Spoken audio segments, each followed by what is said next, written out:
aula vamos estudar sobre a relação das plantas com o meio ambiente.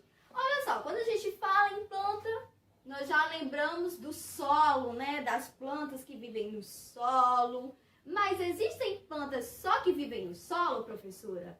Não, né? E aí, agora nós vamos conhecer esses vários tipos de plantas. Vamos lá? Os elementos que as plantas utilizam para crescer, muitas vezes não vêm diretamente do solo. Elas podem se fixar em diferentes substratos, como pedras, troncos de outras árvores, muros, telhados e até na água.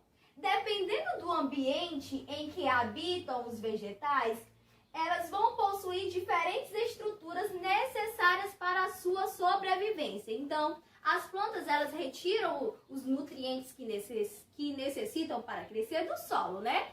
Mas como aqui no nosso texto fala, não só do solo elas podem retirar esses nutrientes, elas podem tirar também de pedras, troncos, muros, telhados, né? Então, dependendo de onde essas plantas nascem ou vivem, elas utilizam um meio diferente para a sua sobrevivência, né? Olha só, nós temos vários tipos de plantas. Nós temos as plantas aquáticas, as plantas epífitas, plantas parasitas, e as plantas insetívoras.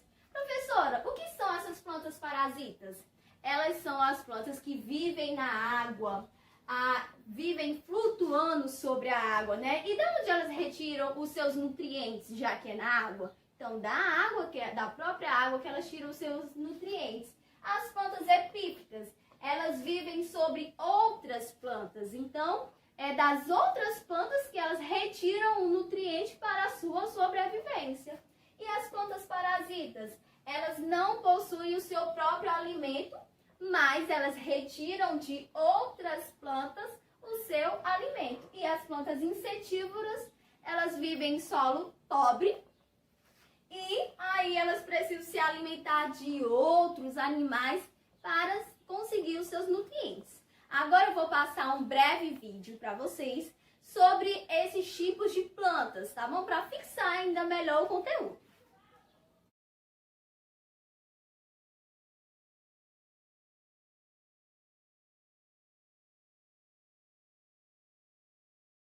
Crianças, vamos conhecer um pouco sobre as plantas. Todas as plantas estão adaptadas aos meios em que vivem. Os cactos vivem em ambientes que falta água. Suas folhas são transformadas em espinhos, assim não perdem água. Algumas plantas vivem em solo lodoso e ficam com as raízes aéreas, melhorando a fixação, como as árvores nos mangues. Plantas de folhas grandes são próprias de clima úmido e de regiões chuvosas, como é o caso da bananeira. Nas regiões chuvosas apresenta uma atmosfera com uma umidade bastante alta. Grande parte da chuva volta para o ar. Nesses ambientes possuem folhas bem desenvolvidas. Existe uma infinidade de árvores e plantas da Mata Atlântica, como os ipês, e as bromélias, que são as plantas epífitas. O que são plantas epífitas? São plantas que necessitam da árvore para sobreviver, mas não prejudicam os hospedeiros. Quando as plantas prejudicam os hospedeiros, elas são chamadas de parasitas, né? Muito bem, Florestan. As plantas obtêm a sua energia através da fotossíntese. A fotossíntese é um dos mais importantes fenômenos da biologia e tem importância não só para as plantas, mas também para todos os seres vivos. Com água e energia solar, as plantas retiram constantemente dióxido de carbono e devolvem oxigênio livre, garantindo a nossa respiração. Vejam essa experiência. Coloque uma folha num copo com álcool e em pouco tempo vocês vão ver que toda a cor da folha sairá no álcool. Essa é a clorofila das folhas. Cultivar uma planta sem conhecer o seu corpo é o mesmo que tentar chegar a algum lugar sem conhecer o caminho. Pode dar certo ou não. A planta ser viva assim como o homem, a planta é dividida em partes, com funções definidas, que devem ser muito bem cuidadas. A planta é composta de raiz, caule, folha, flor, fruto e semente. A raiz é a parte responsável pela alimentação. É através da raiz que a planta absorve água, sais minerais e conduz matéria orgânica até o caule. Ela funciona também como despensa, guardando reservas de nutrientes. O caule é a espinha dorsal da planta, mantendo-a ereta. O caule tem várias denominações. Nas árvores chama-se tronco, haste nas plantas rasteiras e tenras, estipe nos coqueiros e palmeiras, e como, quando dividido em nós e entre nós. O caule pode ainda ser chamado de estolão, nas suculentas e trepadeiras, e quando modificado é conhecido como rizoma, bulbo, gavinha ou espinho. As folhas são responsáveis pela fotossíntese, respiração e transpiração, funções primordiais de um ser vivo do reino vegetal. Geralmente são constituídas de lâminas e pecíolos, cabinho que a une ao caule.